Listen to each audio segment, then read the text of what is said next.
20절까지 말씀, 열왕기상 18장 3절에서 20절까지 말씀 우리 한 절씩 교독하시고 마지막 20절은 함께 합독하겠습니다. 열왕기상 18장 3절에서 20절 3절입니다. 아합이 왕궁 맡은 자 오바댜를 불렀으니 이 오바댜는 여호와를 지극히 경외하는 자라. 이세벨이 여호와의 선지자들을 멸할 때에 오바댜가 선지자 100명을 가지고 50명씩 굴에 숨기고 떡과 물을 먹였더라. 아합이 오바댜에게 이르되 이 땅의 모든 물 근원과 모든 내로 가자. 혹시 꼴을 얻으리라. 그리하면 말과 노새를 살리리니 짐승을 다 잃지 않게 되리라 하고 두 사람이 두루 다닐 땅을 나누어 아합은 홀로 이 길로 가고 오바댜는 홀로 저 길로 가니라. 오바댜가 길에 있을 때에 엘리야가 그를 만난지라. 그가 알아보고 엎드려 말하되 내 주 엘리야여 당신이시니까. 그에게 대답하되 그러하다. 가서 내 주에게 말하기를 엘리야가 여기 있다 하라. 이르되 내가 무슨 죄를 범하였기에 당신이 당신의 종을 아합의 손에 넘겨 죽이려 하려 하시나이까. 여호와께서 살아계심을 두고 맹세하노니 내 주께서 사람을 보내어 당신을 찾지 아니한 족속이나 나라가 없었는데 그들이 말하기를 엘리야가 없다 하면 그 나라와 그 족속으로 당신을 보지 못하였다는 맹세를 하게 하였거늘 이제 당신이 말씀이 가서 내 주에게 말하기를 엘리야가 여기 있다 하라 하시나 내가 당신을 떠난 후에 여호와 영이 내가 알지 못한 곳으로 당신을 이끌어 가시리니 내가 가서 아합에게 말하였다가 그가 당신을 찾지 못하면 내가 죽임을 당하리이다. 당신의 종은 어려서부터 여호와를 경외하는 자라. 이세벨이 여호와의 선지자들을 죽일 때에 내가 여호와의 선지자 중에 100명을 50명씩 굴에 숨기고 떡과 물로 먹인 일이 내 주에게 들리지 아니하였나이까. 이제 당신의 말씀이 가서 내 주에게 말하기를 엘리야가 여기 있다 하라 하시니 그리하면 그가 나를 죽이리이다. 엘리야가 이르되 내가 섬기는 만군의 여호와께서 살아계심을 두고 맹세하노니 내가 오늘 아합에게 보이리라. 가서 아합을 만나 그에게 말하매 아합이 엘리야를 만나러 가다가 엘리야를 볼 때에 아합이 그에게 이르되 이스라엘을 괴롭게 하는 자여 너냐? 그가 대답하되 내가 이스라엘을 괴롭게 한 것이 아니라 당신과 당신의 아버지의 집이 괴롭게 하였으니 이는 여호와의 명령을 버렸고 당신의 바알들을 따랐음이라. 그런즉 사람을 보내 온 이스라엘과 이세벨의 상에서 먹는 바알의 선지자 450명과 아시라의 선지자 400명을 갈멜산으로 모아 내게로 나오게 하소서. 아합이 이에 이스라엘의 모든 자손에게로 사람을 보내 선지자들을 갈멜산으로 모으니라. 아멘. 할렐루야. 빙산의 일각이라는 말 들어보셨죠? 눈에 보여지는 것이 전부인 양 착각하지 말아야 된다라는 그런 의미, 그래서 그런 뜻으로 많이 회자되는 말인데요. 사실 이 말은 우리가 성경을 읽을 때에도 동일하게 적용되어야 될 그런 말인 것 같습니다.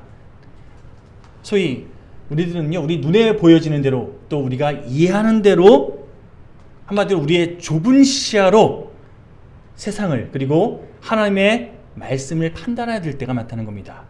그래서 그 너머에 감추어진 하나님의 섭리를 제대로 깨달지 못하는 때가 많다는 거죠. 하나님의 뜻은 이렇게 우리가 알지 못하는 큰 뜻이 있는데 우리는 그냥 눈에 보이는 요 조그마한 것만 붙잡고 이러쿵저러쿵 판단하더라는 거예요. 또 성경 읽다 보면요, 이건 별로 중요하지 않은 것 같은데 싶은 그런 내용들이 굳이 성경에 기록된 그런 내용들도 참 많이 있습니다. 어떤 의미에서 보면 예를 들어서 노아가 부끄러움 당했던 그런 일이라든지 아니면 야곱의 아들인 유다가 자기의 며느리와 그렇게 관계 맺게 되는 이런 얘기를 사실 빼버려도 되는 거잖아요. 그렇죠? 근데 굳이 성경이 기록하고 있는 이유가 무엇인가? 다 하나님께서 우리에게 말씀하고자 하는 뜻이 있더라는 거예요. 우리의 생각에는 이거 별로 중요하지 않다, 이거 왜 여기 써놨을까 싶지만 이건요, 우리의 좁은 시야로 그렇게 파생되는 이 오해일 뿐이지 그 내용을 굳이 우리에게 말씀하고 계시는 하나님의 뜻이 있음을 깨달을 필요가 있다는 겁니다. 자, 그런 의미에서 우리가 함께 봉독한 열왕기상 18장에도요 이거 왜 굳이 여기 집어넣지 그런 내용들이 오늘 본문을 통해 소개되고 있는데, 자, 본문 1절 말씀 제가 다시 한번 봉독해 드리겠습니다. 1절입니다. 많은 날이 지나고 제3년에 여호와의 말씀이 엘리야에게 임하여 이르시되 너는 가서 아합에게 보이라. 내가 비를 지면에 내리리라. 자, 이제 3년이 지난 가뭄이 3년 동안 이렇게 하나님의 말씀대로 비가 내리지 않았어요? 그러고 나서 3년이 지난 후에 하나님께서 드디어 엘리야에게 너 이제 아합 왕에게 가라 명령하시는 장면이에요. 그리고 엘리야가 하나님 말씀대로 순종해서 아합을 만나는 장면이 오늘 열왕기상 18장에 기록된 내용인데요. 그런데 1장에서 그 18장 1절에서 하나님께서 엘리야에게 명하신 장면, 그리고 드디어 엘리야가 아합을 만나는 16절까지 그 사이에 보면요, 3절부터 15절까지 굳이 이거 왜 집어넣었지 싶은 오바댜라는 사람의 이야기가 싹 삽입되어 있거든요. 격가지 같은, 한마디로 이거 굳이 안 써도 될 만한, 이거 굳이 여기에 들어가지 않아도 될 만한 내용을 이렇게 왜 집어넣었을까 싶은, 사실은 제가 묵상하면서 이거 왜 여기에 써있지? 이거 없어도 되는데 빼도 되는 내용 같은데, 그렇게 생각하면서 묵상했던 내용 중에 하나거든요. 오늘 본문 2절부터 15절까지 내용을 쫙 정리해 보면요, 엘리야가 하나님의 말씀에 순종해서 아합을 만나러 가는데 그때 오바댜라는 사람이 그 만남을 주선해 주었다. 이게 2절에서 15절까지 내용이에요. 자, 그러면 오바댜가 누군지, 또 오바댜라는 사람을 통해서 하나님께서 무슨 말씀하고자 하시는지 오늘 본문을 통해서 그것 좀 살펴보면서 또 하나님께서 우리에게 말씀하시는 뜻을 함께 분별하는, 묵상하는 그런 시간을 갖고자 하는데요. 자, 한마디로 다 이유가 있다는 겁니다. 하나님께서 이 말씀을 우리에게 허락하시는, 또 선포하시는 뜻이 있더라는 거예요. 자, 먼저 오바댜에 대해서 살펴보겠습니다. 오바댜라는 뜻은요, 여호와의 종이라는 뜻이 있습니다. 여기서 종이라는 뜻은 노예나 하인이라는 의미보다는요, 충성의 맹세를 통해서 그 주인의 뜻에 순종하는 자라는 의미가 좀 강해요. 이 오바댜는 하나님 뜻에 순종하는 충성된 파수꾼이다라는 뜻이 있다는 거죠.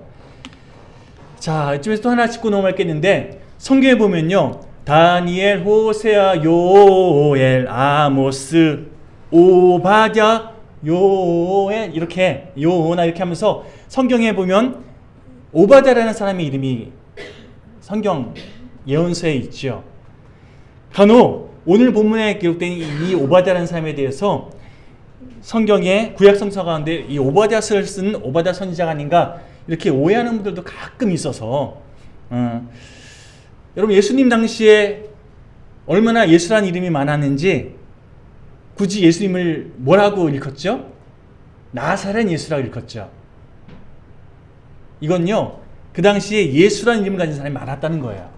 그렇기 때문에 그 수많은 예수라는 사람 중에서 구분짓기 위해서 나사렛 예수라고 부르는 거죠. 성경에서 기록된 오늘 본문의 오바댜와 또 선지자서 오바댜서를 기록한 오바댜 선지자는 동명이인이에요. 이름이 그렇게 제 이름이 흔한 이름은 아니잖아요, 그렇죠? 근데 요즘에 뭐랄까요, 그 가수들 뭐라 그러죠? 아이돌이라 그러나요? 예, 남자 아이돌 그룹 중에서 이승엽이라는 이름 가수가 있어요.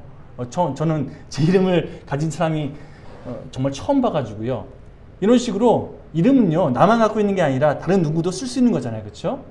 오늘 본문에 있는 이 오바댜는 오바댜 선지자, 오바댜서를 쓰는 오바댜 선지자가 아니다라는 것을 전제해서 함께 말씀을 좀 살펴보겠습니다. 어쨌든 이 본문에서 소개하는 이 오바댜라는 사람에 대해서 한 가지 특이사항을 발견할 수 있는데요. 우리 본문 4절 말씀 함께 읽어볼까요? 시작. 이세벨이 여호와의 선지자들을 멸할 때에 오바댜가 선지자 100명을 가지고 50명씩 굴에 숨기고 떡과 물을 먹였더라. 자, 아합 왕의 아니었던 이세벨 여왕이 여호와의 선지자들을 다 죽이고 박해하는, 그래서 자기가 믿고 있는 바알과 아세라 선지자들을 더 이렇게 부각시키기 위해서 박해를 일삼았던 그런 시기였다는 거예요. 그렇다고 한다면 그 박해 시대에 100명이나 되는 여호와의 하나님의 선지자들을 몰래 숨겨주었다. 이게 발각되면요, 오바댜는 목숨이 달아날 수 있는 아주 위험한 상황인 겁니다. 그럼에도 불구하고 오바댜가 하나님의 선지자들을 숨기기 위해서 또 살리기 위해서 애를 썼다는 게 오늘 본문 4절의 내용이에요. 뭐 그렇다고 해서 오바댜가 무슨 반골 기질이 있거나 아니면 어떤 시대적인 큰 사명감이 있어서 그래서 내가 이 일은 꼭 이뤄내야 돼, 이런 마음으로 하나님의 선지자를 숨겨줬는가? 아니요. 오바댜는요, 오늘 본 말씀 쭉 읽어보면 겁도 많고요, 자기 목숨 어떻게든 건지려고 막 그렇게 노심초사하는 그런 성격의 사람인 걸 발견하게 되거든요. 그럼에도 불구하고 그렇게 겁이 많은 이 오바댜가 자기 목숨을 걸고 하나님의 선지자를 숨겨줬다는 거예요. 자, 우리 본문 7절에서 9절 말씀 좀 찾아볼 텐데요. 자, 7절부터 8절 말씀 먼저 읽어볼까요? 시작. 오베다가 길에 있을 때에 엘리야가 그를 만난지라. 그가 알아보고 엎드려 말하되 내 주 엘리야여 당신이니까. 그가 그에게 대답하되 그러하다. 가서 내 주에게 말하기를 엘리야가 여기 있다 하라. 자, 엘리야가 오베다에게 뭘 요구하죠? 너의 왕에게 가서 내가 지금 여기 있다고 전달해줘라. 이거 부탁하죠. 그런데 사실 이거 어려운 거 아니잖아요. 왕에게 가서 제가 엘리야를 드디어 만났습니다, 엘리야 찾았습니다, 엘리야를 만나러 가십시오, 이거 전달하면 되는 건데 오베냐가 뭐라고 그 엘리야의 요청에 대해서 뭐라고 대답하는지 우리 9절 말씀 함께 읽어보겠습니다. 시작. 이르되 내가 무슨 죄를 범하였기에 당신이 당신의 종을 아합의 손에 넘겨 죽이게 하려 하시나이까. 지금 이 사안을 아주 심각하게 받아들여요. 뒤에 내용 줄 읽어보시면 행여라도 지금 아합 왕이 독이 바짝 올라 있는데 왕에게 가서 내가 엘리야를 만나는데 거기 어딘가 있습니다 라고 얘기했는데 막상 데리고 와서 보니까 당신이 딴 데 가버리면 그 화를 제가 당하게 될 거 아닙니까? 저 그렇게 죽게 내버려두시려고 그런 요구하시는 겁니까? 어우, 저 그런 요구 정말 두렵습니다. 저에게 그런 요구 부탁하지 마십시오라고 오바댜가 겁을 내면서 반응하더라는 거예요. 여러분, 엘리야가 어려운 얘기한 것도 아니잖아요. 그냥 아합 왕에게 가서 내가 여기 있다고 전달해줘라, 이 말 부탁했는데 자기 죽게 할 거냐고. 이만큼 오바댜는요 겁이 많은 사람이었어요. 자기 안위를 위해서 막 이렇게 막 머리 굴릴 수 있는 그런 사람이었다는 거예요. 그런 오바댜가 목숨을 걸고 하나님의 선지자를 숨겨줬다? 뭘 의미할까요? 이건요 오바댜의 성향 때문에 이런 일을 감당한 게 아니라 하나님을 사랑하는 마음, 믿음으로 하나님 때문에 그 일을 감당했다는 거예요. 하나님의 선지자 다 죽어가면 하나님의 영광 가려질 거 아니까 하나님 말씀이 오히려 그렇게 이 땅 가운데 그렇게 온전하게 세우지 못할 거 아니까 어떻게든 하나님의 뜻을 이루기 위해서 하나님의 영광을 위해서 자기 목숨을 걸고 하나님의 선지자를 숨겨주는 그 일을 감당했다는 거죠. 여러분, 나의 성향, 나의 안위와 상관없이 하나님을 향한 사랑 때문에, 하나님을 향한 믿음 때문에 그 일을 감당한 오바댜. 결국 우리가 살아가면서 우리가 대단한 인생이 아니어도, 우리가 뭔가 대단한 그런 하나님께서 주신 능력이 없어도요, 하나님을 향한 믿음으로 말미암아, 하나님을 향한 사랑으로 말미암아 우리도 역시 하나님께서 맡기신 사명 감당할 수 있다는 것을 오바댜라는 삶을 통해서 깨닫게 되는 것이죠. 여러분, 오늘 이 자리에서 예배하는 저나 여러분 모두는요 엘리야 같은 대단한 하나님의 영향력을 발휘할 수 있는 그런 선지자라기보다는요 오바댜 같은 그런 인물들이 더 많아요. 그렇지 않습니까? 겁도 많고 자기 안위, 어떻게든 나 살아남으려고 막 그렇게 머리 굴리는 그런 순간들이 많은 것이 저 여러분들의 삶의 모습 아니겠습니까? 한 시대의 역사의 한 줄기를 바꿀 수 있는 그런 영향력을 가진 인물은 우리 못 되지만, 그러나 평범하기 그지없어도 하나님을 위해서 얼마든지 맡겨진 삶을 감당할 수 있는 그런 인물들, 이런 오바댜 같은 인물들이 저 여러분들의 삶의 모습이라는 거지요. 그렇다고 한다면 오바댜를 통해서 우리가 정말 하나님 뜻 안에서 붙잡아야 할 그런 믿음의 순종이 무엇인가 함께 말씀을 통해서 좀 분별하는 시간 갖기만 하는데요. 제가 얼마 전에 뉴스를 보니까 요즘에 중년 그런 즈음의 사람들이요, 많은 실망감과 또 여러 가지 무력감에 시달리고 있다고 하더라고요. 이유를 쫙 분석해 보니까 얘들은 다 큰 나이잖아요. 어린 시절 다 지나가고 이제 뭐 아이들이 대부분 대학교 혹은 고등학교 이상 되는 그런 즈음이다 보니까 애들이요, 자기가 스스로 잘나서 큰 줄 알아요. 부모가 그동안 얼마나 헌신했는지 잘 몰라요. 그래서 부모에게 고마워할 줄도 모르고, 뭐 자녀들에게 뭔가 그 보답받기 위해서 키운 건 아니지만, 한 뭐 40대 중후반 이후 되니까 자녀들이 막 자꾸 무시하는 것 같고 더군다나 사회에서도, 자기 직장에서도 그동안 자기가 열심을 다해서 뭔가 쌓아온 어떤 이 과정들이 있는데 이제 뭐 의미 없어요. 좀 있으면 어느 순간 잘릴 것 같고 위태위태한 그런 중년의 시기를 보내면서 사회에서도 인정 못 받고 가정에서도 인정 못 받는 자기의 삶에 대해서 소위 갱년기 증세라고 표현할 수 있는, 나 그동안 뭐하고 지냈나, 이런 회의감에 빠지는 중년들이 참 많다고 하더라고요. 저 역시 순간순간 나 지금까지 뭐 지냈지? 나 앞으로 어떻게 지내야 되지? 이런 불안감이 확 엄습해 올 때가 종종 있는 거 보면요, 여러분, 이런 고민, 이런 두려움이 우리 가운데 잘 찾아오는 사실 우리의 실존 아니겠습니까? 지금 예배드리시는 여러분 중에서도요, 세상 헛산 것 같고 또 순간순간 자기 삶에 대한 허무감이 느껴지는, 그래서 우울감이 막 짓누르는 그런 분이 혹 계시다면, 이런저런 문제로 인해서 요즘 마음이 허전하고 복잡한 분이 계시다면, 오늘 하나님께서 열왕기상 28절 말씀을 통해서 여러분들에게 위로하기 원하신다는 이 하나님의 뜻을 깨닫게 되시기를 간절히 축원드립니다. 자, 우리 하나님께서는요, 어두운 이 시대를 밝히는 엘리야 같은 아주 위대한 일꾼도 너무나 귀하게 보시지만, 오바댜처럼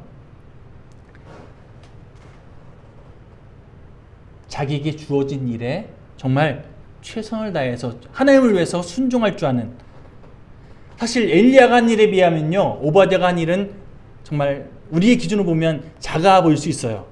그러나 하나님 보시기에는요, 오바댜가 한 일이나 엘리야가 한 일이나 동일하게 귀하게 보인다는 거예요. 자기의 역량에 맞게 순종한 거잖아요. 둘 다 하나님 보시기에 하나님의 뜻을 이루는 귀한 도구들이고 하나님께서 사랑하시는 복된 하나님의 일꾼들이라는 거예요. 그런 의미에서 저 사람은 잘 나가는 것 같은데 난 이게 뭐지? 아니요, 그런 마음 가질 필요 없다는 거예요. 나는 지금 하나님께서 나에게 맡기신 그 자리에서, 나에게 맡기신 그 영혼들에 대해서 최선을 다하기만 하면 하나님께서 나를 기쁘게 바라보시고 기쁘게 여기신다는 것을 믿고, 우리에게 주어진 시간들 정말 최선을 다해 감당할 줄 아는 저를 모두가 되시기를 주님의 이름으로 간절히 축원드립니다. 자, 우리 하나님께서는요, 그 사람이 어떤 위치에 있는지, 얼마나 대단한 일을 행하고 있는지 이거 보지 않으십니다. 다만 그 자리에서 자기에게 맡겨진 그 상황에 대해서, 또 그 만남에 대해서 얼마나 믿음으로 최선을 다해 감당하고 있느냐, 이걸 더 주목하고 계신다는 것을 기억하시기 바랍니다. 그런 의미에서 저는요, 하나님 저에게 한국교회를 맡겨주십시오 이런 기도 안 해요. 제가 그런 역량도 없고요, 그런 깜냥도 안 되는 거 알기 때문에 저는 이런 기도 드립니다. 하나님, 저에게 맡겨주신 영혼들 잘 섬길 수 있는 목회자 될 수 있도록 도와주십시오. 하나님께서 지금 맡기신 사명들 최선을 다해 감당할 수 있는 그런 지혜로운 하나님의 도구가 될 수 있도록 도와주십시오. 주님, 부족하지만 저를 사용하여 주시옵소서. 이렇게 기도하고 있어요. 그러면 시간이 지나면 지날수록 저에게 맡겨주시는 사명들이 더 커져갈 것이고 맡겨주신 영혼들이 더 많아지게 될 줄 믿기에 지금 당장 내가 할 수 있는 일에 최선을 다할 수 있는 믿음으로 해달라고 하나님께 기도하고 있는 중입니다. 이 기도가 저뿐만 아니라 우리들 모두의 기도가 되시기를 간절히 축원드립니다. 자, 오늘 본문 열왕기상 18장 말씀을 통해서 하나님께서 우리에게 주신 메시지는요, 큰 사명, 작은 사명 이게 중요한 게 아니라 어떤 자리에 있고 어떤 대단한 일을 하느냐 이게 중요한 게 아니라 이건 사실 우리의 관점에서 중요한 거고요. 하나님께서는요, 우리가 맡겨주신 그 자그마한 일을 할지라도 정말 최선을 다하는 그런 믿음을 보신다는 것을, 이걸 우리에게 원하고 계신다는 것을 오늘 말씀을 통해서 우리에게 선포하고 계신 줄 믿습니다. 여러분, 오늘 본문에 소개하고 있는 이 오바댜 이야기를 통해서 4가지 정도 함께 믿음의 결단을 하기 원하는데요. 첫 번째는 함께 읽어볼까요? 잠시만요. 자, 함께 읽고 시작. 변질되지 않는 인생이 되기를 원합니다. 첫 번째 결단. 여러분, 세상을 살아가면서 변질되지 않는 하나님의 복된 자녀가 되길 소망합니다. 오바댜는요, 3절에서 오바댜에 대해서 소개하기를 왕국을 맡은 자, 다시 말해서 북이스라엘이라는 이 왕국에서 아합 왕 다음의 권력자였습니다. 한마디로 하나님께서 악하다고 평가하신 아합 왕의 최측근이었어요. 그러면 우리는 흔히 생각하잖아요. 아합 왕이 나쁜 왕이니까 오바댜도 나쁜 X다, 이렇게 그렇게 한마디로 딱 그렇게 뭉티기를 평가해버리잖아요. 근데 하나님께서는요, 이 오바댜에 대해서 우리와 다른 관점으로 바라보십니다. 우리 3절 말씀 함께 읽어볼까요? 시작. 아합이 왕국 맡은 자 오바댜를 불렀으니 이 오바댜는 여호와를 지극히 경외하는 자라. 오바댜를 뭐라고 정의하고 있다고요? 하나님을 경외하는 자라고. 저는 이런 말씀을 접할 때마다 그렇구나. 내 잣대, 세상의 잣대로 다른 사람들을 함부로 평가하면 안 되는 거구나. 하나님께서 그 사람을 어떻게 보고 계시는지 하나님의 관점을 우리가 붙잡는 것이 정말 중요하다는 생각하게 됩니다. 세상의 기준으로는요, 아합 왕이나 오바댜나 그 나물의 그 바비로 이렇게 평가될 수 있는데, 하나님 보시기에는 오바댜는 여호와를 지극히 경외하는 자였다는 거예요. 여러분, 우리가 육신을 입고 이 땅을 살아가면서 어쩔 수 없이 이 죽어져가고 썩어져가는 이 세상에 악한 영향력을 받으며 살아갈 수밖에 없어요. 그렇죠? 그러나 이 세상에 몸담고 살아가고 있는 우리 인생 가운데 하나님의 자녀로서, 하나님 택한 백성으로서 하나님께 더 가까이 나아가기 위해서, 이 세상에 영향받지 않고 하나님께 영향받는 인생 되기 위해서 정말 하나님께 무릎 꿇는 저렴 되기 간절히 소망하는데요. 이를 위해서 우리가 필요한 게 무엇인가? 여러분, 말씀을 좀 가까이 하셔야 됩니다. 성경 말씀 묵상하라 그러니까 일주일에 한번 예배 시간에 성경 말씀 펴볼까요? 이때만 성경 피는 인생은 말 그대로 말씀의 사람이 될 수 있겠습니까? 평소에 좀 말씀 묵상 훈련을 좀 우리가 병행하는 말씀의 사람 되었으면 좋겠습니다. 그리고 매 순간순간 하나님께서 우리에게 무엇을 원하시는지 기도로 분별하는 기도의 사람 되었으면 좋겠습니다. 가만 보면요, 일주일에 한번 예배 시간에 그냥 이 자리에 채워주는 것으로 내 예배하는 건 다 채웠다, 나는 하나님께 예배하는 거 이것으로 충분하다, 이렇게 생각하신 분들 가운데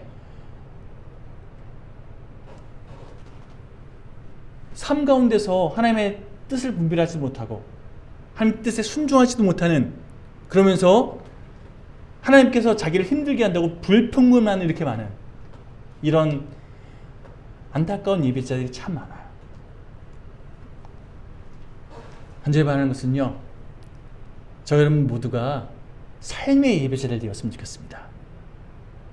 말씀에 순종하는, 말씀이 이끄는 대로 그 말씀을 이루어가는, 그래서 하나님 더욱더 기쁘시게 하는 삶의 예배자로 매 순간 말씀의 사람, 기도의 사람, 예배자로 살아가는 우리 모두가 되시기를 간절히 축원드립니다. 우리 옆 사람에게 삶의 예배자 되십시다. 시작.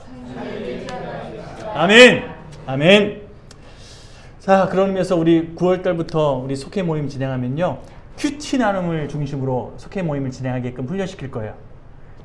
그런 의미에서 9월 첫째 주 같은 경우는 원래는 여러분들 한 달 정도 제가 제자 양육 프로그램 진행하려고 그렇게 고민하고 있었잖아요. 9월 첫째 주만큼이라도요, 큐티 훈련하는 것에 대해서 여러분들과 함께 나눌 수 있는 시간 가지려고 하니까 첫째 주에 예배 끝나고 나서 식사한 이후에 한 2시까지 시간을 좀 비워두시겠습니까? 그때 큐티 훈련 함께 나누고, 그리고 나서 속회 모임 때 큐티 모임 갖게끔 이렇게 진행하려고 합니다. 큐티가 뭔지 아시죠? 예, 말씀 묵상하는 훈련, 그것을 함께 나누는 시간. 그래야 평소에 여러분들이 말씀을 묵상하는 훈련들을 해나갈 수 있을 테니까요. 우리 영일교회 모든 교우들이 말씀의 사람 될 수 있도록 계속해서 돕고 또 함께 애쓰는, 또 권면함으로 함께 성장하는 복된 공동체 되길 소망합니다. 자, 두 번째로 세상이 추구하는 그런 물질관을 좀 내려놓고 하나님의 청지기의식 붙잡고 살아가는 저 여러분 모두가 되었으면 좋겠습니다. 하나님의 청지기의식 붙잡고. 지난주에 살펴본 것처럼 여러분, 아합이요, 가뭄이 나니 비가 내리지 않으니까 자기 가축들 살리려고 물을 찾는 이런 장면 살펴보지 않았습니까? 백성들을 돌보기 위해서 물을 찾는 게 아니었어요. 자기 가축들이 죽지 않게끔 자기 재산을 지키기 위해서 물을 찾기 애쓰는 자기 중심적인 이 왕의 모습. 반면 오늘 본문의 이 오바댜라는 사람은요, 아합과 이세벨 몰래 100명의 선지자를 숨겨주는, 여러분 100명을 살리기 위해서 숨긴다는 게 그냥 이렇게 어디 장소에 숨겨뒀다 이게 끝이 아니라 그들이 먹고 살 수 있도록 계속 돌봐줬다는 거잖아요. 여러분, 비가 3년 동안 내리지 않았습니다. 얼마 전에 비가 홍수가 나고 나서 권사님 물값 확 올랐죠. 어휴, 저도 이번에 휴가 가서 채소 하나 구입하려고 그러는데 이거 완전히 금값이더라고요. 상추가 아니라 금추던데요. 3년 동안 비가 내리지 않았습니다. 물가가 얼마나 올랐겠습니까? 물 구하는 것도 굉장히 힘들었겠죠. 그 힘든 상황 속에서 100명을 먹이려고 했었다는 거예요. 이게 쉬운 일이 아니잖아요. 100명 돌보기 위해서 목숨을 걸고 하는 건 둘째치고 그 사람들을 살리기 위해서 자기의 물질을 투자해서 그들을 위해서 애쓴 오바댜의 삶의 모습. 자, 반면 세상을 대표하는 아합왕은 어떻게 했다고요? 자기 재산 어떻게든 유지하기 위해서 물을 찾는 이런 열심을 보이는 이런 이기적인 모습. 비교되지 않습니까? 여러분, 아합왕은요, 바알을 섬겼습니다. 이세벨이 이렇게 가지고 온 우상 문화 가운데 바알과 아세라 신앙이 있었거든요.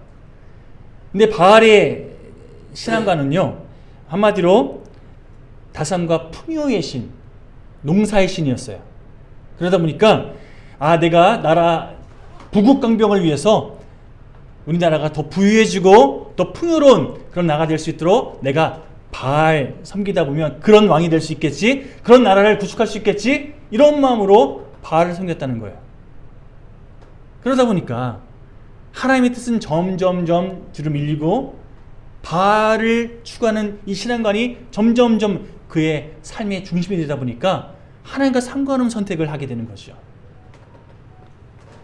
이 땅에서 잘 먹고 잘 살 수만 있으면 어떻게든 하나님이고 어떻고 또 바알이면 어떻고 전혀 하나님과 상관없는 자기 중심적인 선택을 하게 되더라는 겁니다. 오바댜는 내가 좀 희생하더라도, 내가 좀 어렵더라도 하나님 뜻을 위해서 최선을 다해 헌신하는 모습을 보인 반면, 아합은요, 어떻게든 나의 유익을 위해서 나만 잘 먹고 잘 살면 된다는 이런 가치관으로 애쓰는 이런 다른 방향을 향해 치닫게 되는 거죠. 자, 지난 한 주간 여러분들이 사용하셨던 물질 내역석을 좀 한번 집에 가서 다시금 영수증 한번 정리해 보시기 바랍니다. 지난 한 달 동안이, 지난 1년 동안 여러분들이 어디에 돈을 더 많이 지출했는지 한번 정리해 보십시오. 그게 바로 여러분들의 믿음이고, 그게 여러분들이 어디에 집중하고 있는지를 반증하는 증거 자료가 된다는 겁니다. 간절히 것은 오늘 이 본문에 소개하고 있는 이 오바댜의 건강한 물질관을 우리가 본받게 되었으면 좋겠습니다. 내 욕심을 위해서, 나의 어떤 부귀를 위해서 어떻게든 막 움켜쥐는 이런 모습이 아니라 하나님을 위해서 기꺼이 내어드릴 수 있는, 하나님의 뜻을 위해서 나의 것을 기꺼이 사용할 수 있는 그런 복된 저희들 모두가 되었으면 좋겠습니다. 자, 세 번째 한번 읽어볼까요? 시작. 영적 분별력을 가진 인생이 되었으면 합니다. 여러분, 아합도 엘리야를 만났고요, 오바댜도 엘리야를 만났어요. 자, 그런데 이 두 사람이 엘리야를 대하는 태도가 전혀 다릅니다. 아합은 엘리야를 만나자마자 어떻게 반응합니까? 아주 오만불선한 태도로 엘리야를 아주 적대시하면서 이렇게 반응하죠. 이스라엘을 괴롭게 하는 자여, 너냐? 잘 만났다! 이러면서 아주 적대적인 태도로 엘리야를 그렇게 대하더라는 거예요. 반면에 오바댜는요, 자, 7절 말씀입니다. 자, 시작. 오바댜가 길에 있을 때에 엘리야가 그를 만난지라 그가 알아보고 엎드려 말하되 내 주 엘리야여 당신이시니까. 자, 오바댜는요, 제가 지금 말씀드린 것처럼 북이스라엘의 제2의 권력자예요. 자신의 권력을 이용해서 얼마든지 엘리야를 업신여길 수 있는 그런 위치라니까요. 그럼에도 불구하고 극존칭하고 있죠. 그리고 이 엎드려라는 단어가 굴복한다는 의미예요. 아주 존대하면서 대했다는 겁니다. 요즘 권력 가진 사람들 보면 수에 있고 그런데 그 사람들 와서 뭔가 좀 이렇게 둘러볼 때 호의받으면서 둘러보시더라고요. 권력을 가지면 그렇게 되나 봐요. 네, 오바댜가 어떻게 했다고요? 오히려 엘리야를 겸손하게 섬기는 모습을 보이더라는 거예요. 엘리야는 지금 지명수배자예요. 이 당시 북이스라엘 이 상황 속에서. 그런데 하나님을 믿는 오바댜에게 있어서는 하나님께 쓰임받는 위대한 일꾼이었기에 겸손하게 엘리야를 대하더라는 거예요. 여러분,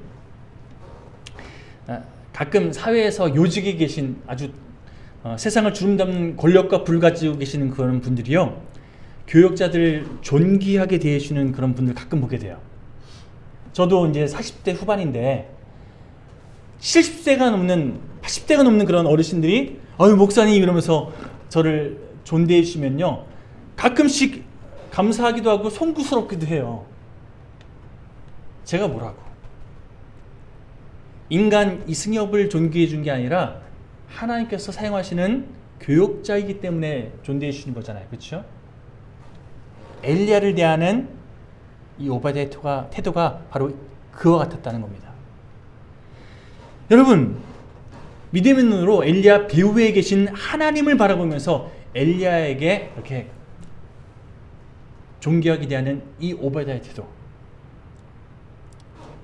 엘리야가 오바댜에게 지금 나 여기 있으니까 아합에게 전해 주십시오라고 요청하니까 나 못한다고, 당신 여기서 떠나면 나 죽은 목숨 되는 거 아니냐고, 아합 왕에게 그리고 해코지 당하는, 나 두렵다고 막 그렇게 벌벌 떨다가 엄살 떨다가 막상 엘리야가 아니요 가서 전하십시오라고 요청하니까 결국 어떻게 합니까? 그 말씀에 순종해서 아합 왕에게 나아가잖아요. 여러분, 내 생각과 달라도 나에게 어떤 피해가 있을지라도 하나님께서 나에게 명하시면 아멘 하며 순종할 수 있는 태도, 이게 우리가 오바댜에게서 배워야 할 겸손한 믿음의 태도인 줄 믿습니다. 여러분, 오바댜가 대단한 어떤 하나님의 일꾼이라기보다는요, 저 여러분 같은 두려움도 느낄 줄 알고 자기 안위도 지킬 줄 아는, 그러나 그럼에도 불구하고 하나님께 순종하기를 선택하는 저 여러분 같은 인생인 것을 우리가 말씀을 통해 분별하잖아요. 그러면 우리도 오바댜처럼 순종할 수 있다는 거예요. 믿으십니까? 그런 복된 저 여러분 모두가 되었으면 좋겠습니다. 자, 네 번째, 말하기 전에 성경이 말하는 겸손에 대해서 정리할게요. 성경이 말하는 겸손은요, 뭐 악수할 때 막 허리 숙이면서 이렇게 인사한다면 이게 겸손이라고 성경 말하지 않습니다. 마음 가운데 상당히 업신여긴 마음이 있는데 태도만 이런다고 겸손이라고 얘기하지 않는다는 거예요. 겸손은요, 내 생각을 꺾고 하나님 뜻에 순종하는 것, 이게 성경이 말하는 겸손이에요. 나가기 싫어도, 두려워도, 염려가 가득해도 하나님 뜻이라면 아멘으로 순종할 줄 아는 것, 이게 성경이 말하는 겸손이라는 겁니다. 저 여러분들이 그 겸손한 인생 되시기를 간절히 축원드립니다. 자, 네 번째로 세상을 이길 만한 그런 실력을 갖춘 저 여러분 모두가 되었으면 좋겠습니다. 실력이 있어야 될 것 같아요. 오바댜가 하나님께 어떤 평가받았다고요? 오바댜는 여호와를 지극히 경외하는 자라. 그냥 경외하는 게 아니라 어떻게 해요?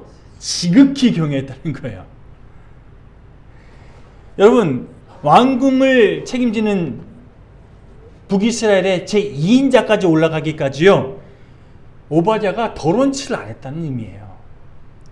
막 머리 굴려가면서 자기 이속 챙겨가면서 그렇게 다른 사람 짓밟고 그 자리에 올라가는 인생이 아니었다는 겁니다.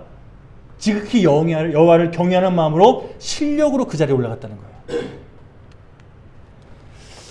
여러분,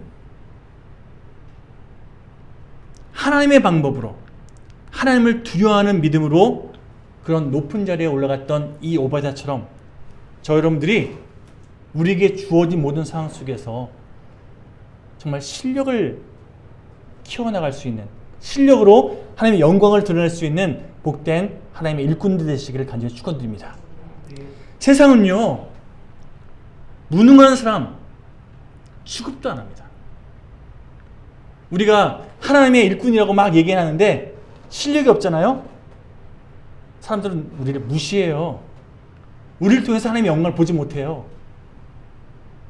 근데 우리가 실력도 있고 하나님의 영광을 드릴 수 있는 헌신도 있잖아요.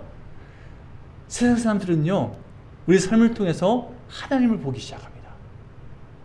그런 의미에서 세상 가운데 하나님의 영향력을 흘려보낼 수 있는 그런 영향력 같은 저 여러분 모두가 되었으면 좋겠습니다. 예를 들어 최수 집사님이 유치원에서 아이들 잘 돌보는 실력 있는 교사예요. 그럼 그분이 말하는 그런 모든 내용 속에서 다른 사람들은요, 영향을 받게 마련해요. 자연스럽게 하나님의 사랑도 아름답게 흘려보낼 수 있는 통로가 되는 거 아니겠습니까? 실력을 갖춘 하나님의 일꾼들 되었으면 좋겠습니다. 맛있는 음식 그렇게 잘 준비하는 식당 혹은 카페가 돼야 사람들이 찾아와서 자연스럽게 그 영향력을 누릴 수 있는 거 아니겠습니까? 삶의 자리에서 실력을 키우고 실력을 통해서 영향력을 흘려보낼 수 있는 그런 복된 저 여러분 모두가 되었으면 좋겠습니다. 자, 여러분, 예수 믿는다면서 이 표현은 좀 그렇지만 찌질하게 살지 않았으면 좋겠습니다.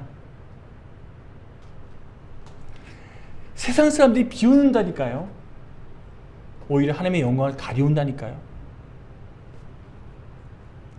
초대교인들 향해서 세상 사람들이 그 당시에 이렇게 평가했습니다. 세상이 감당치 못할 세대라고. 여러분, 약간은 부정적인 의미도 있는 표현이에요. 예를 들어서 제가 부대 군인 신분일 때 저한테 제가 신학생이라고 야 할렐루야 이렇게 고참들이 저를 불렀거든요. 할렐루야라면서 이렇게 비아냥거리는 느낌으로 저를 불렀어요. 근데 나중 지나고 나니까 야 할렐루야 나를 위해서 좀 기도 좀 해줘. 똑같은 호칭인데 바뀌더라고요. 세상이 감당치 못할 세대라는 것도요, 사실은 쟤네들 때문에 좀 뭔가 좀 이상해 라는 의미도 있었어요.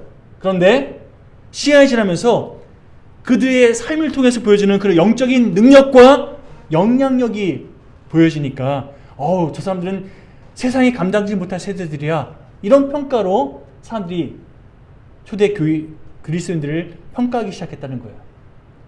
이 세상이 감당치 못할 세대라는 평가는요, 바나바와 바울이 사역했던 안디옥 교회를 향한 세상 사람들의 평가였어요.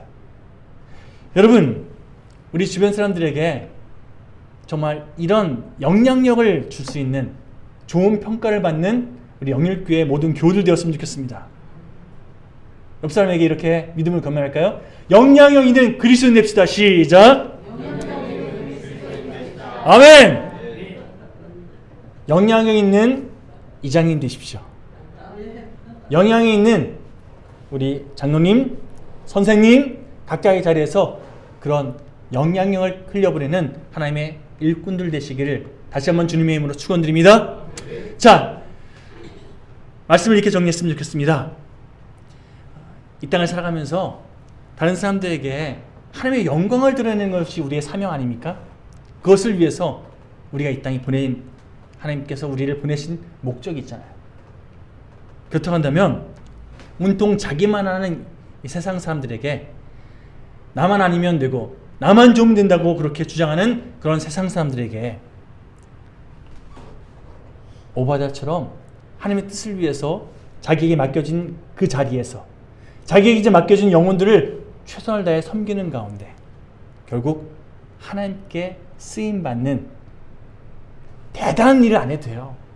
그러나 하나님께서는 하나님께서 순종하는 그 인생을 동일하게 기쁘게 받으신다니까요. 그런 우리 모두가 되시기를 간절히 축원드립니다. 자, 그런 맥락에서 우리 마지막 이 찬양 함께 결단하며 고백하는 하나님, 주님께 그렇게 쓰임받기 원합니다. 함께 이 찬양 가사 하나하나 묵상하시면서 결단하며 고백하는 이 시간 되었으면 좋겠습니다.